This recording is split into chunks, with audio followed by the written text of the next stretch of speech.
Assalamualaikum warahmatullahi wabarakatuh. Alhamdulillahil qail fi kitabihil karim wa atimul hajja wal umrata lillah. Assalatu wassalamu ala sayyidina wa maulana Muhammad ibn Abdullah wa ala alihi wa sahbihi wa mawala, amma ba'du. Mudah-mudahan dengan berkahnya talbiyah, dengan karomahnya talbiyah, segenap keluarga besar Majlis Taklim malam Rabu Allah takdirkan keluarga, cucu, zuriyahnya menjadi tamu-tamunya Allah Subhanahu wa ta'ala. Amin ya rabbal alamin. Labbaik Allahumma labbaik, labbaik la syarika laka labbaik, labbaik Allahumma labbaik la syarika laka labbaik, innal hamda wan ni'mata lak wal mulka la syarika lak, innal hamda wan ni'mata lak wal mulka la syarika lak. Panggil nama-namanya semua. Labbaik Allahumma labbaik, labbaik la syarika laka labbaik, labbaik Allahumma labbaik, labbaik la syarika laka labbaik, innal hamda wan ni'mata lak wal mulka la syarika lak, innal hamda wan ni'mata lak wal mulka la syarika lak. Hadirin jemaah rahimakumullah, para masyayikh, tuan-tuan guru, sadati sufaya wal fuqaha wal kurama, para sepuh bini sepuh, segenap pengurus Dewan Kemakmuran Masjid Al-Huda Abdul Aziz, dan para asatid, bapak-bapak yang dirahmati oleh Allah Subhanahu wa ta'ala. Tema kita pada malam hari ini akan membicarakan mudzakarah berhaji sebelum haji. Tema ini diambil dari hadis Nabi. Kenapa berhaji sebelum haji? Ini sebuah motivasi sekaligus ancaman bagi orang yang banyak alasan tidak mau berhaji padahal bisa haji. Maka Allah Subhanahu wa ta'ala menekankan kewajiban daripada ibadah haji. Surah Ali Imran ayat 97, a'udzubillahi minasyaitonir rajim, walillahi 'alan nasi hijjul baiti man istata'a ilaihi sabila. Kewajiban bagi yang mampu, rihlah perjalanannya, warukbah dan kendaraannya, maka wajib baginya. Guru tadi menyampaikan dengan cara apapun maka wajib kepadanya untuk melaksanakan haji. Setiap perintah pasti ada janji Allah Subhanahu wa ta'ala di balik penunaian bagi hamba yang disiplin memenuhi panggilan Allah. Bukan hanya sholat begitu besar fadilah dan pahalanya, orang yang melaksanakan haji pun begitu.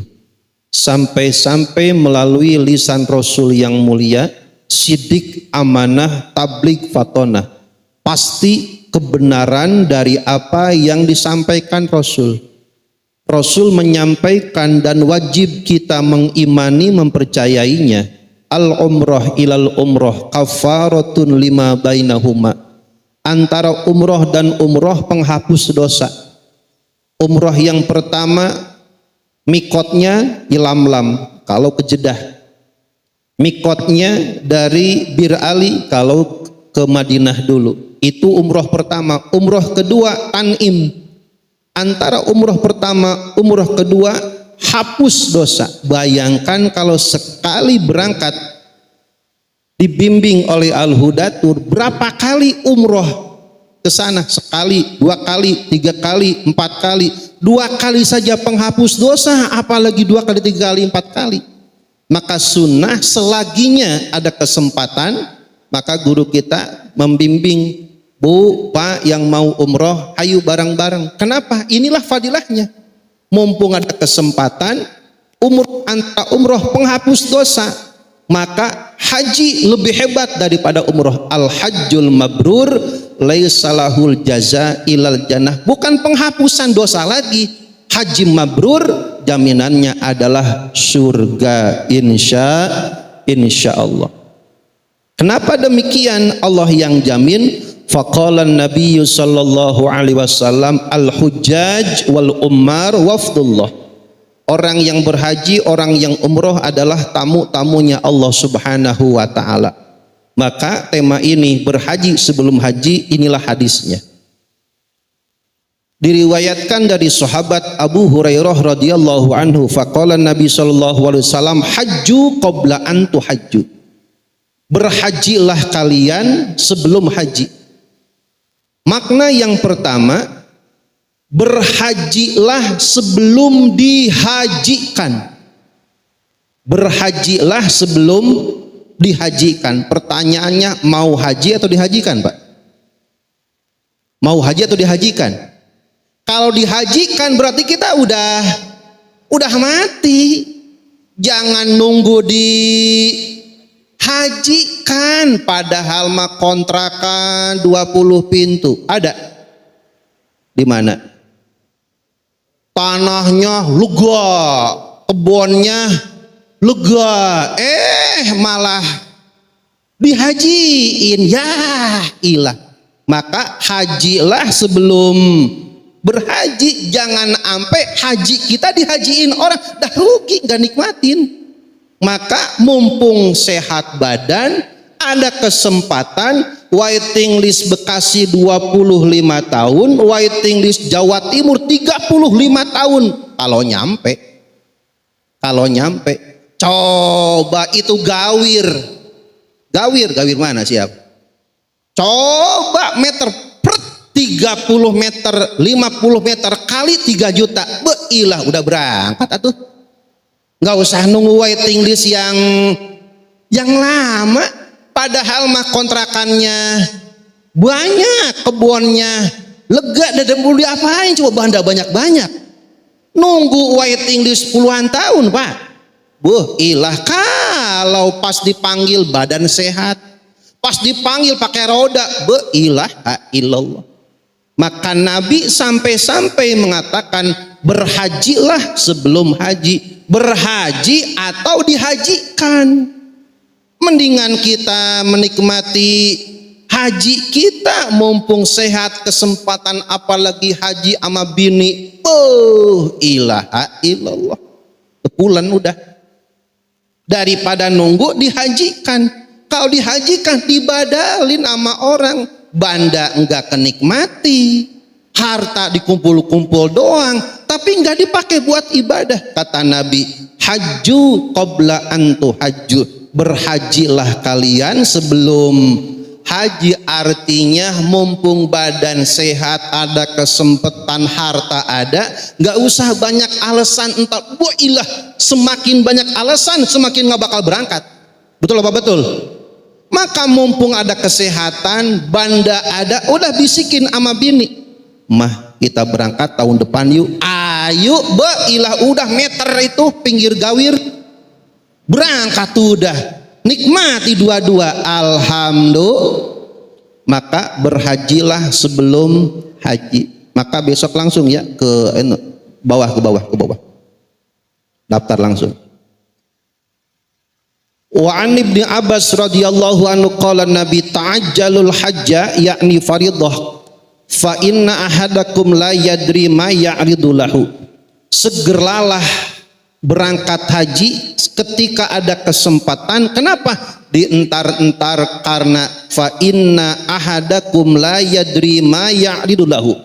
Di antara kalian tidak ada yang tahu apa yang akan menimpa esok hari, seminggu ke depan, sebulan ke depan. Dientar-entar, tahun depan daftarnya, 3 tahun lagi. Kalau nyampe, belum tentu minggu depan kita masih hidup, belum tentu 3 bulan masih hidup. Kalau kejadian apa-apa, maka mumpung ada kesempatan, kata Rasul, ta'jilul haji, percepat haji.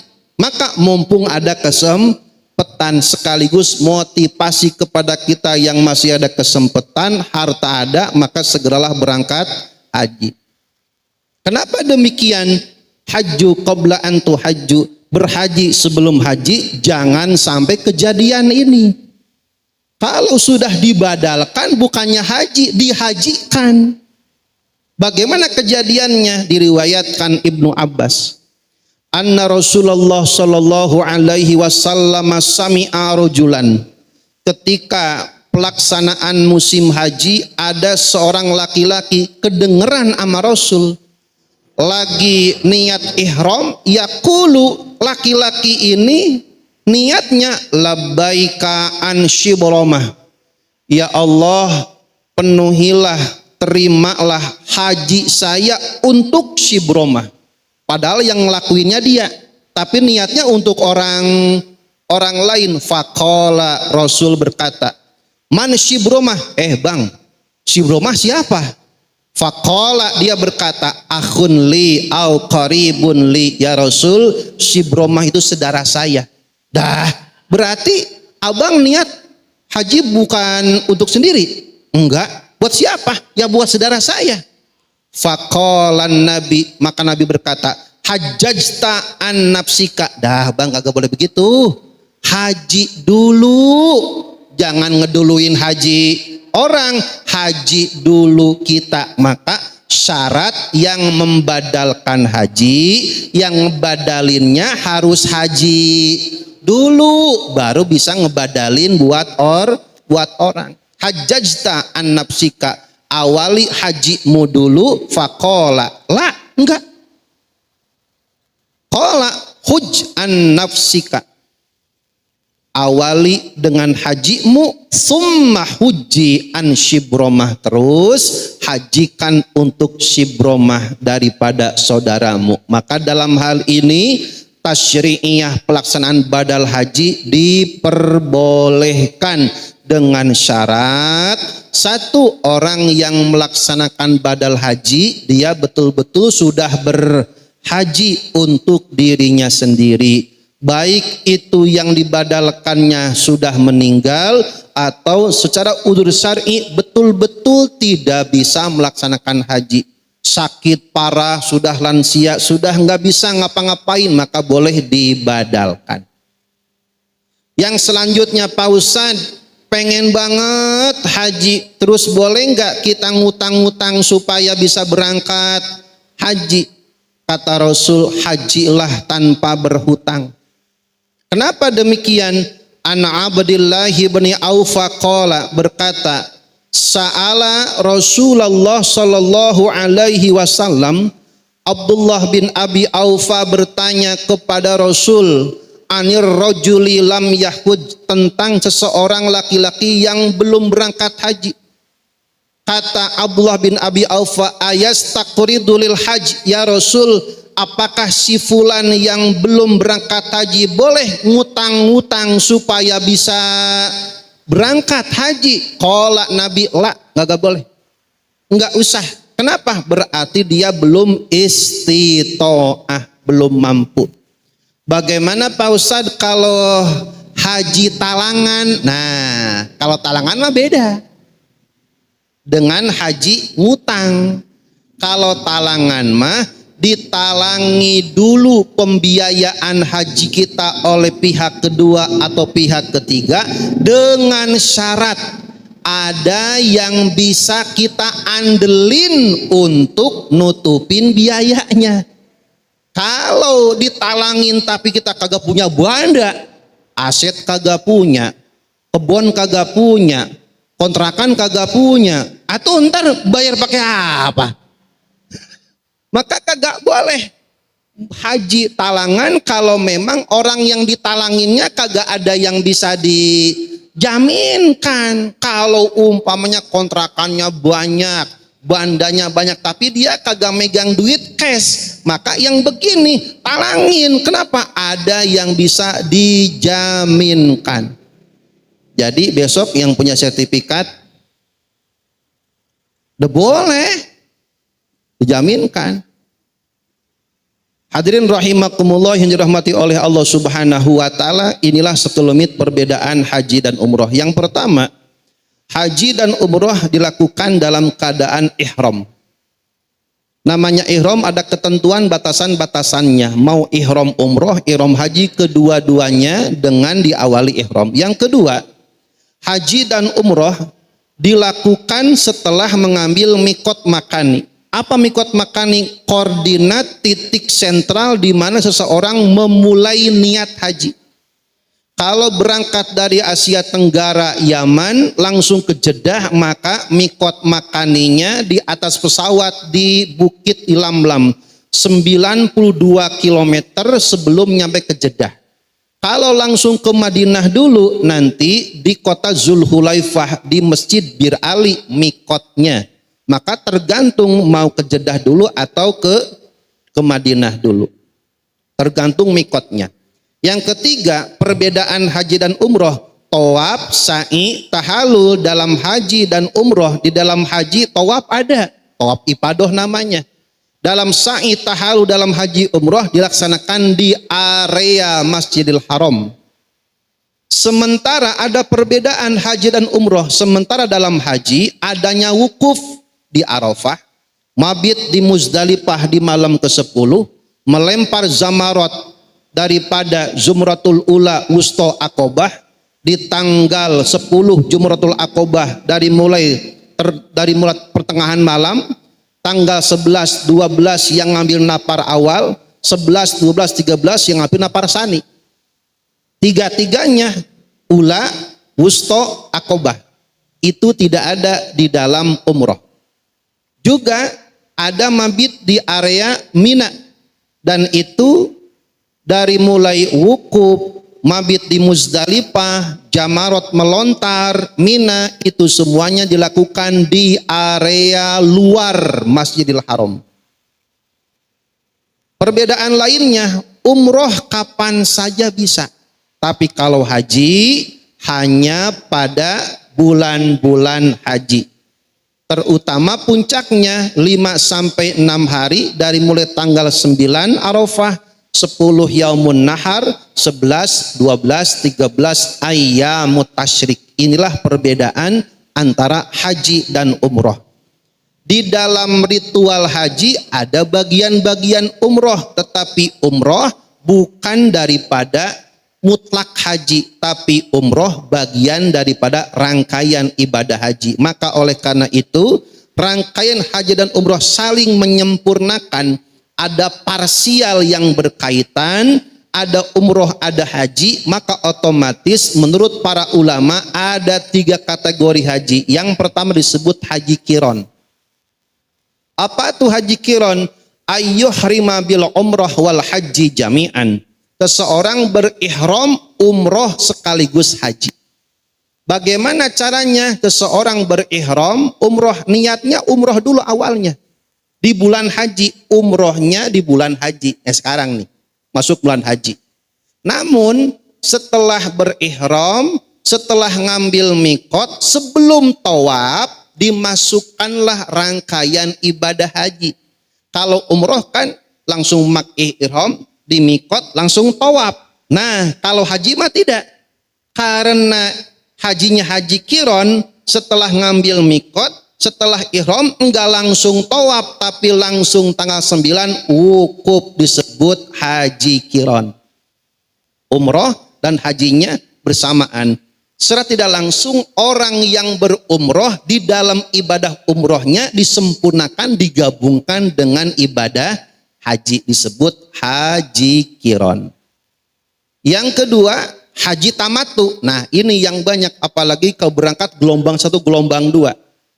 Apa haji tamatu? Seseorang datang ke kota Mekah di bulan haji, terus berihram saja untuk umroh. Jadi umroh dulu, datang ke sana, langsung ke Mekah, tergantung mikotnya. Kalau ke Madinah ngambil arba'in dulu, mikotnya di Bir Ali, langsung ke Mekah melaksanakan umroh seperti biasa, langsung tawaf, sa'i, tahalul. Udah tahalul, diem. Terus nunggu sampai tanggal 8-9 pelaksanaan ibadah haji. Jadi kalau tamatu mendahulukan ibadah umroh daripada haji. Jadi umroh dulu, baru nanti nunggu tanggal 9 wukuf, baru dia ihram lagi untuk melaksanakan ibadah haji. Maka sebut dengan haji tamatu. Yang ketiga, haji ifrad. Nah, ini yang paling utama. Apa haji ifrad? Haji ifrad adalah haji yang memang ihramnya, niatnya di tempat ihramnya memang berihram khusus untuk haji, tidak digabungkan dengan umroh. Biasanya haji ifrad orang-orang yang berangkat ke Mekah menjelang detik-detik pelaksanaan ibadah haji. Udah mepet maka langsung ngambilnya haji ifrad. Kecuali orang-orang yang berangkatnya gelombang 1, gelombang 2, jauh-jauh, masih tanggal 9 masih jauh, maka ngambilnya haji tamatu. Tapi kalau pas datang ke sana tinggal 2 hari, 3 hari, maka biasanya langsung ngambil ihram haji ifrad, mendahulukan rangkaian-rangkaian daripada ibadah haji. Setelah haji selesai baru nanti umrohnya belakangan. Hadirin rahimakumullah yang dirahmati oleh Allah Subhanahu wa taala, perbedaannya kalau di dalam haji tamatu, haji qiron terkena dam, disebutnya dam nusuk. Bukan karena apa-apa, karena memang prakteknya hajinya tamatu, hajinya qiron, maka terkena dam, disebutnya dam nusuk. Ada lagi nanti damnya dam isaah. Dam yang ada 2 pilihan bila mana meninggalkan daripada kewajiban-kewajiban haji. Yang pertama kita lihat perbedaan rukun dan kewajiban haji. Rukun haji. Rukun hampir sama dengan sholat. Artinya kalau rukunnya nggak beres, batal. Sholat rukunnya cacat, sholatnya batal. Rukun haji, rukunnya cacat, batal hajinya. Rukun tidak seperti kewajiban haji. 1, pertama niat. Yang kedua, wukuf di Arafah pada tanggal 9 ditandai dengan sholat duhur. Tergelincirnya matahari duhur, langsung wukuf dimulai, langsung khutbah wukuf, doa nanti setelah biasanya setelah khutbah, setelah selesai doa wukuf dilaksanakanlah sholat jama takdim, dijamak, dikosor duhur dan asarnya di Arafah ketika wukuf. Yang ketiga, tawaf, mengelilingi Ka'bah. Ini bagian rukun daripada haji. Yang selanjutnya sa'i. Selanjutnya tahalul dan tartib. Konsekuensinya bila mana rukun-rukun haji ini cacat, luput, tertinggal, konsekuensinya adalah 1. Bila mana cacat, bila mana tidak sempurna, konsekuensinya batal hajinya. Tidak bisa diganti dengan dam. Berbeda dengan wajib haji. Rukun haji sama seperti rukun sholat. Rukunnya cacat, bermasalah, hajinya batal. Kalau hajinya batal, seperti sholat batal. Kalau sholat batal, terus apain Pak? Diulang lagi. Kalau haji, ulangnya kapan? Tahun depan. Udah coba itu. Maka kalau haji mah batal, kagak bisa langsung dikodok. Beda sholat mah langsung kodok. Kalau haji udah tahun depan. Maka dikodok kapan? Tahun depan. Kalau rukun-rukun hajinya tidak sesuai hajinya. Maka inilah pentingnya bimbingan manasik haji. Yang selanjutnya, wajib haji. Apa kewajiban haji? Amaliyah-amaliyah yang wajib dilaksanakan dan jika ditinggalkan maka terkena dam ataupun denda. Satu, ihram di mikot. Mikotnya tadi sesuai daripada datangnya. Kalau dari Madinah di Bir Ali, kalau di Mekah di kota Mekah. Biasanya kalau jemaah-jemaah daripada Indonesia, mikotnya dari hotelnya masing-masing. Mabit di Muzdalifah pada malam 10 setelah selesai daripada wukuf di Arafah. Mabit di Mina setelah selesai daripada mabit di Muzdalifah pada tanggal 10, maka setelah maghrib mulai itu diarahkan ke kota Mina untuk mabit. Jaraknya sekitar 7 km. Setelah mabit melempar jumroh, ini pun rangkaian wajib haji. Melempar jumroh di area Zamarot. Tawaf wada. Tawaf wada ini kewajiban haji bila mana ngambil haji ifrad. Kalau haji kira haji tamatu tidak ada kewajiban, sunnah daripada tawaf wadanya. Kalau hajinya ifrad wajib daripada tawaf kudum dan tawaf wada. Maka dari kewajiban haji ini konsekuensinya kalau luput, cacat atau tertinggal, satu konsekuensinya terkena dam. Damnya dam isaah, nanti ada dua pilihan. Yang kedua dengan berpuasa. Berpuasa berapa hari? 10 hari dibagi 2. 3 hari ketika di sana dan 7 hari ketika pulang ke kampung halaman. Pak Ustadz, bagaimana kalau 3 hari di sana kagak bisa juga, ribet, capek sebagainya, maka boleh menurut para ulama 10 harinya dilaksanakan di kampung halaman. Maka inilah perbedaan rukun dan kewajiban dalam ibadah haji. Gambaran daripada agenda jadwal pelaksanaan ibadah haji dari mulai puncaknya tadi guru kita udah menyampaikan, jika mengikuti daripada sunnah Rasul dari mulai tanggal 7 itu sudah persiapan untuk ke Mina. Disampaikan tadi tidak ada fasilitas dari pemerintah, hanya inisiatif kelompok ataupun karomnya masing-masing.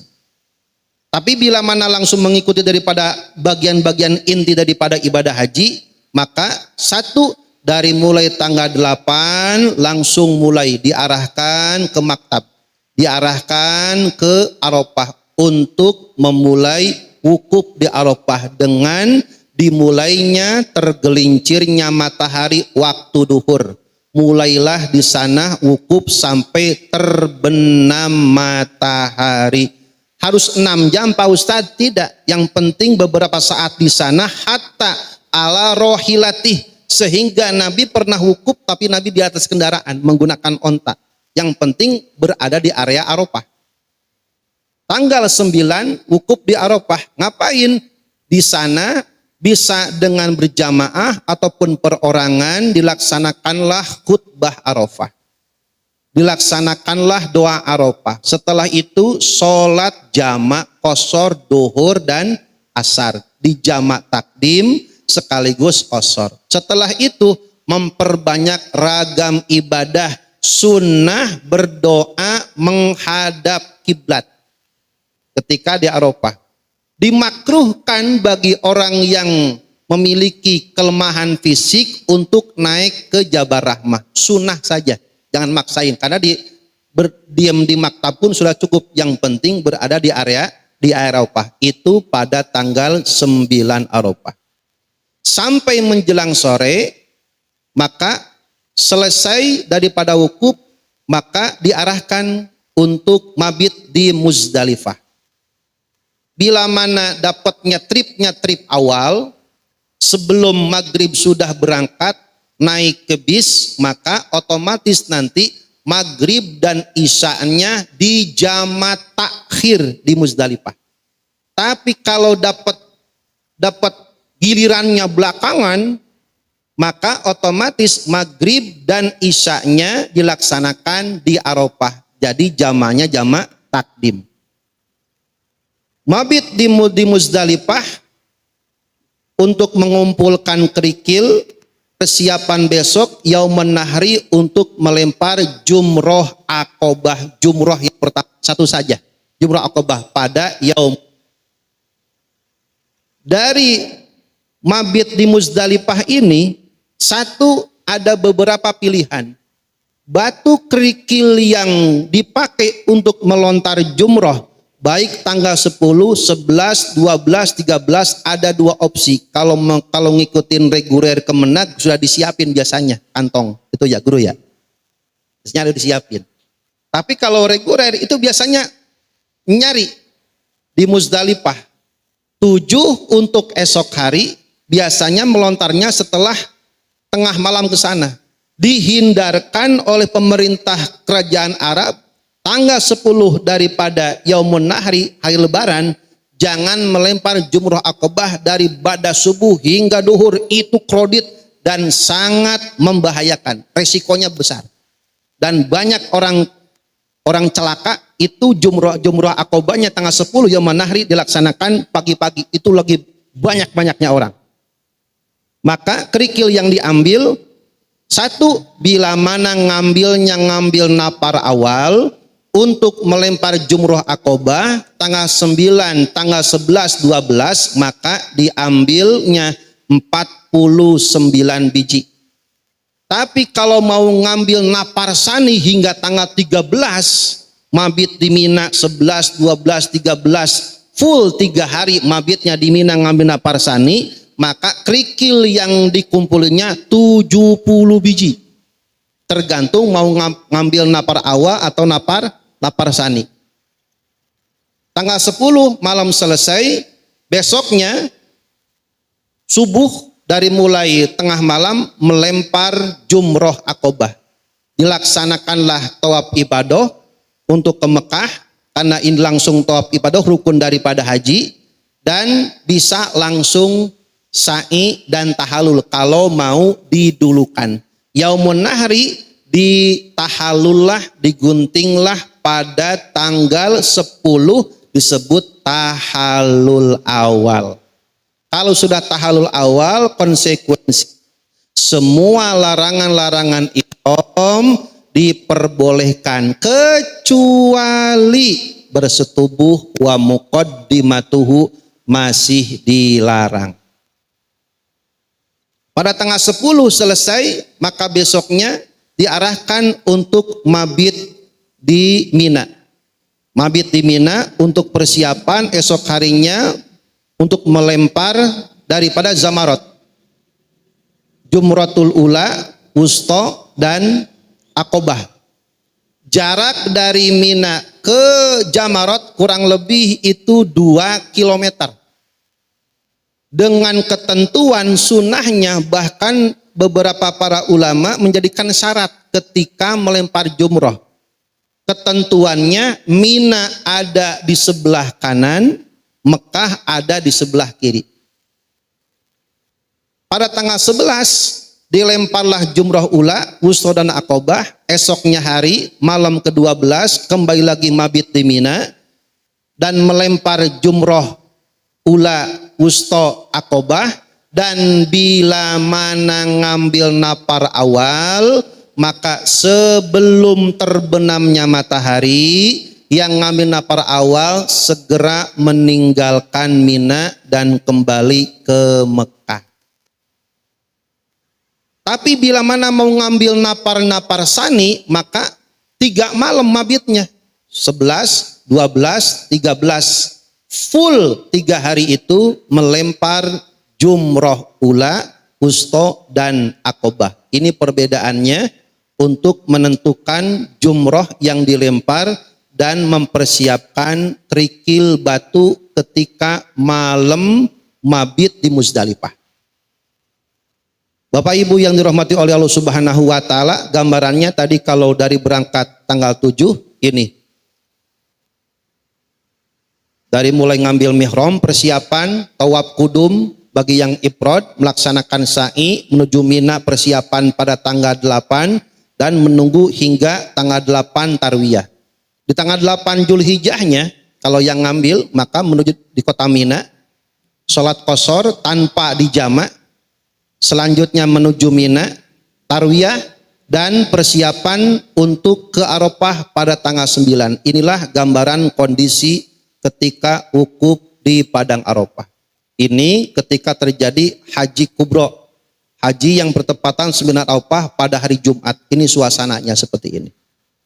Maka ketika pada tanggal 9 Zulhijjah, setelah tergelincirnya matahari, dimulailah wukuf di Arafah. Ngapain wukuf di Arafah? Sholat jamak qasar, jamak takdim, asar ditarik ke dohor. Ditarik ke dohor, 2 rakaat qasarnya, dilaksanakan khutbah wukuf Arafah dan doa.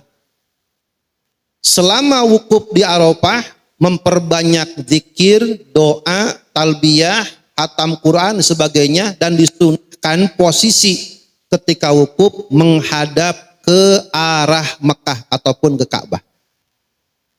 Masih pada tanggal 9, maka setelah maghrib diarahkan dari mulai siang pada asar menuju ke Muzdalifah untuk persiapan mabit di malam harinya. Karena pergantian hari kalau dalam Hijriah setelah terbenamnya matahari. Setelah terbenamnya matahari pada tanggal 10, maka dimulailah mabit di Muzdalifah pada tanggal 10 Zulhijjah. Di sana mabit di Muzdalifah mengambil kerikil 49 biji kalau ngambil napar awal. 7 biji untuk melontar Yaumun Nahri Aqobah, sisanya untuk melempar tanggal 11 dan 12. Tapi jikalau mau ngambil naparsani, melemparnya malam mabit di Mina 11, 12, 13, maka kerikilnya 70 biji. Karena satu hari itu memerlukan 7 kali 3, 21 satu hari. 7 lempar ke ula, 7 ke wusto, 7 ke Aqobah. Jadi tanggal 11, 12, 13 kalau ngambil naparsani, jumlah kerikil yang dikumpulkan ketika mabit di Muzdalifah sekitar 70 biji. Melontar jumroh Aqobah dari setelah pertengahan malam sampai terbitnya matahari. Setelah jumroh Aqobah pada Yaumun Nahri, melaksanakan tawaf ibadah, rukun daripada haji. Setelah itu sa'i tahalul awal di tanggal 10. Setelah ini maka otomatis setelah tahalul awal semua diperbolehkan larangan ihram kecuali persetubuhan dan muqaddimahnya. Inilah gambaran area melontar jumroh di area Jamarat. Dan inilah salah satu titik pelemparan jumroh yang dulu bentuknya hanya berupa tiang. Cuman karena banyaknya kejadian yang terkena batu lempar sana lempar sini, maka marma dinding lemparan jumrohnya dibangun oleh kerajaan Arab Saudi berupa dinding membentang agak panjang gitu. Supaya yang dari kanan nggak nyampe ke kiri, yang kiri nggak ke kanan. Supaya kena ke marmanya, area objek dinding lemparan jamarotnya. Ketentuan melempar jumroh, 1, melontar dengan kerikil. Karena ketika malam mabit di Muzdalifah, hati-hati takut yang dipungutnya itu kotoran yang banyak. Iya, maka disyaratkan yang menjadi objek pelemparan adalah kerikil. Dilemparnya waktu setelah tergelincir matahari. Kerajaan Arab Saudi mewanti-wanti jangan melempar dari mulai terbit subuh sampai duhur, karena itu waktu paling kredit padat-padatnya. Dikhawatirkan. Maka kalau mau dari tengah malam hingga subuh atau dari siang sampai sore. Diiringi takbir bismillahi Allahu Akbar dan talbiyah. Dan disyaratkan melemparnya jangan sembarang melempar, harus kena ke dinding marma ataupun objek jamarotnya. Pada tanggal 10 selesai melempar jumroh Aqobah, maka selesailah amaliyah pada tanggal 10, maka menuju ke hotel. Kalau ke hotel. Persiapan apa? Persiapan nanti untuk mabit di Mina pada malam ke-11. Mabit itu otomatis karena namanya mabit dihitungnya dari bada maghrib. Maka ngapain 1 mabit di Mina? biasanya berangkat dari mulai sore supaya tidak kredit di perjalanan sesuai dengan kondisi dan penjadwalan yang dijadwalkan. Mengisi waktu ibadah bila mana setelah mabit di Mina, berzikir, bersolawat, mengisi area ibadah apapun, dan besoknya dari mulai pertengahan malam untuk persiapan melempar jumroh pada tanggal 11 Ula, Wusto, dan Aqobah. Bermuhasabah, mengevaluasi diri, memperbanyak ibadah. Setelah selesai, boleh kembali ke maktab ataupun ke hotel. Besoknya kembali ke Mina lagi untuk mabit di malam ke-12-nya. Seperti malam ke-11, mabit malam kedua di Mina, persiapan nanti untuk melontar jumroh, mengisi waktu menagam ibadah, baik kolektif maupun perorangan, muhasabah diri, berzikir, bermunajat, dan bila mana ngambil napar awal, maka di esok harinya meninggalkan Mina sebelum terbenam matahari. Bila mana meninggalkan Minanya sebelum tergelincir matahari, sebelum jam 12, jam 10 udah meninggalkan, maka lontaran malamnya dia dianggap oleh para ulama batal. Atau sebaliknya, meninggalkan Minanya sudah melewati maghrib, padahal dia niat napar awal, maka otomatis harus disempurnakan napar sani. Besoknya harus mabit di malam ke-13, karena syarat napar awal itu satu, meninggalkan Minanya sebelum terbenam matahari pada tanggal 12 Zulhijjah. Mau ngambil napar awal napar sani, dua-duanya boleh. Faman ta'ajjala fi yaumaini fala isma alaih wa man ta'akhkhara fala isma alaih. Barang siapa yang menyegerakan amaliyah hajinya hanya 2 hari saja, 11, 12 di Mina, fala isma alaih, tidaklah berdosa baginya, hajinya sah. Demikian pula wa man ta'akhkhara, barang siapa yang mengakhirkan sampai 3 hari, 11, 12, 13, maka itu pun demikian, kedua-duanya boleh. Maka napar awal itu mabit di Mina pada malam 11, 12 dan meninggalkan Mina menuju Mekah sebelum terbenam matahari. Napar sani bedanya 3 malam, dari mulai 11, 12, 13 mabit di Minanya, baru meninggalkan daripada Mina setelah melempar 3 jamarot dalam 3 hari, 11, 12, 13, tanggal 13 sama amaliyahnya seperti tanggal 11, 12, 13, selesailah daripada ibadah haji, tinggal menuju aktivitas-aktivitas lain, meninggalkan kota Mekah ditutup dengan tawaf wada, tawaf pamitan daripada meninggalkan kota suci Mekah dan kembali pulang ke tanah air dengan membawa haji mabrur. Alhamdulillah. Hadirin rahimakumullah yang dirahmati Allah Subhanahu wa taala, itulah sekilas daripada gambaran global daripada alur ibadah haji. Akhirul kalam, assalamualaikum warahmatullahi wabarakatuh.